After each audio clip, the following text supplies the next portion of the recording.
Bonjour, je me présente, je m'appelle Laurent Guinard, je suis gérant de la société Archimocoach, agence immobilière El Jadida. Située juste à l'entrée de la ville, quand vous sortez de l'autoroute, devant une très jolie fontaine qui vient d'être réalisée et inaugurée par Sa Majesté en 2012. L'agence est implantée depuis 12 ans ici, boulevard Mohamed VI, où nous avons installé pas loin de 900 Européens, essentiellement des Français, et en deuxième lieu des Belges.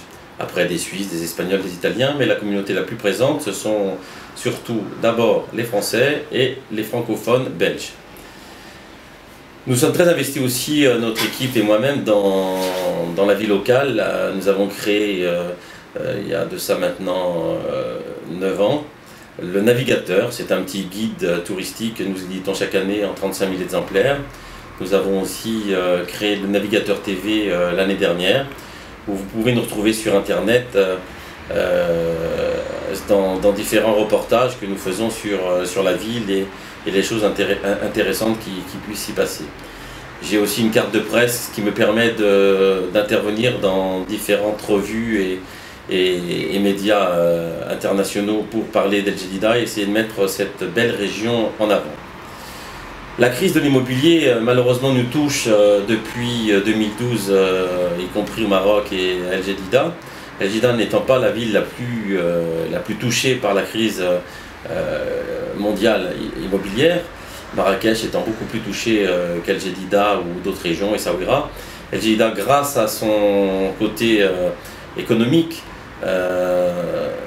ne repose pas que sur le tourisme, c'est que 20% le tourisme, 40% l'agricole et 40% l'industrie.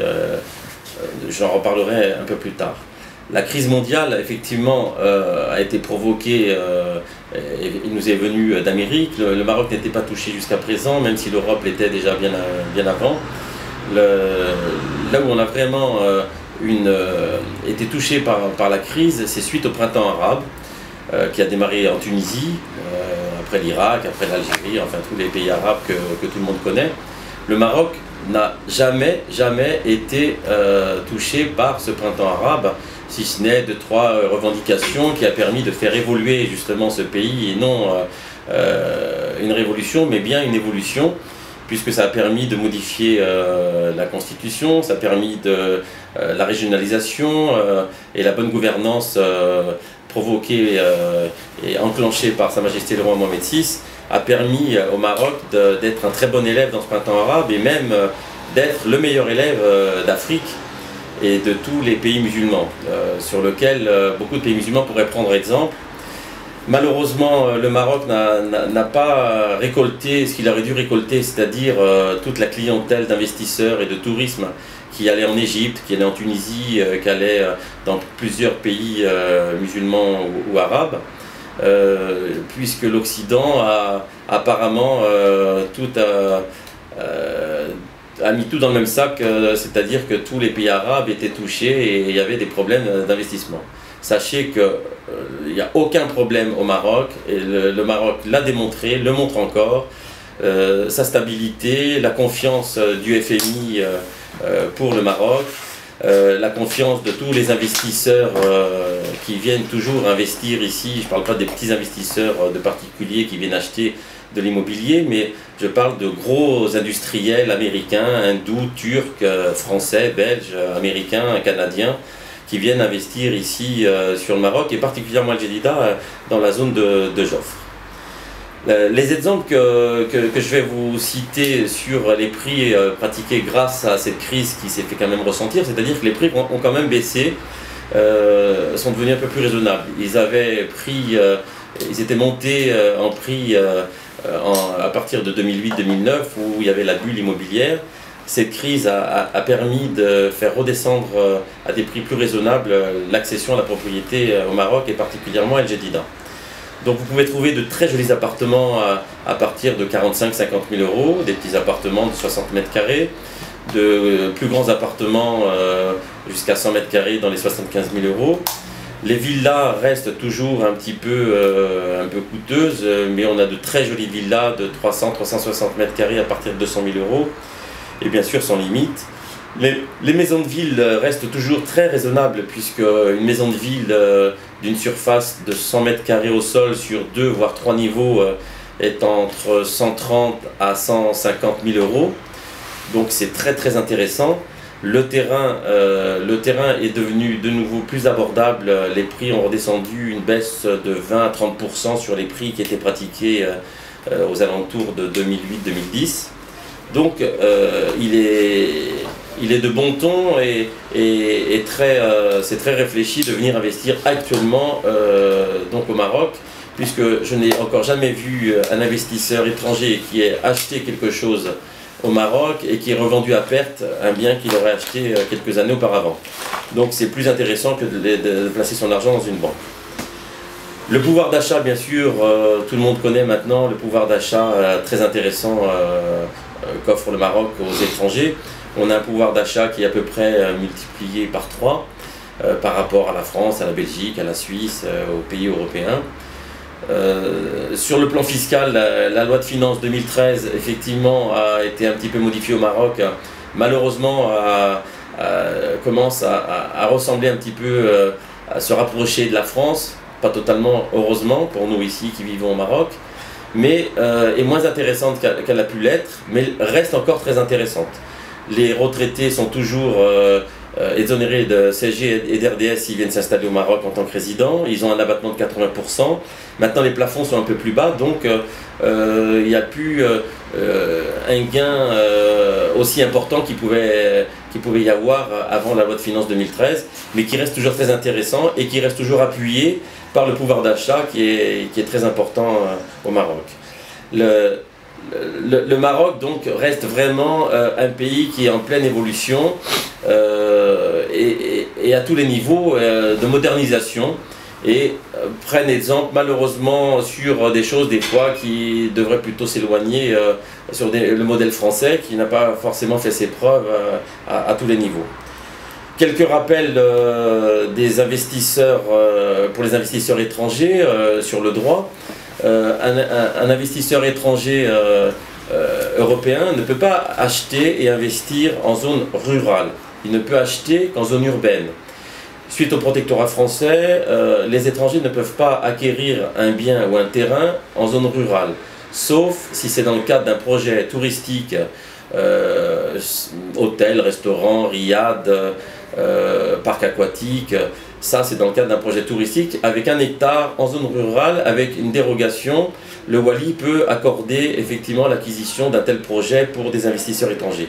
À titre privé, à titre personnel, un étranger ne peut pas acheter et investir en zone rurale. Il est obligé de rester en zone urbaine.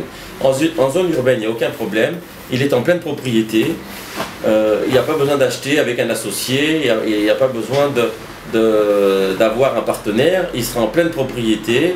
Dans le cadre de la succession après son décès, il pourra effectivement transmettre à ses héritiers le bien qu'il aura acquis, il n'y a aucun problème, parce qu'il se dit tout et n'importe quoi. Il faut connaître la loi du Maroc, ça n'a rien à voir avec la Tunisie, où il fallait acheter effectivement 49% et 51% avec un Tunisien. Ici, vous êtes propriétaire à 100%, et au moment de votre décès, toute la succession ira à vos héritiers. Le bon choix d'El Jadida pour un investisseur étranger par rapport à d'autres villes du Maroc, d'autres villes du royaume, et son opportunité de développement aujourd'hui, c'est effectivement, nous pouvons dire que El Jadida est la ville montante du royaume du Maroc aujourd'hui en 2013. Sa reconnaissance internationale par l'implantation de Mazagan, qui est un très très gros complexe dans le cadre du programme Azur, un programme touristique très important. Toutes les améliorations et tous les investissements urbains et d'aménagement de cette ville le démontrent. Le développement de la zone de Joffre, qui a un apport en termes d'emploi, c'est 75 000 emplois créés sur 5 ans.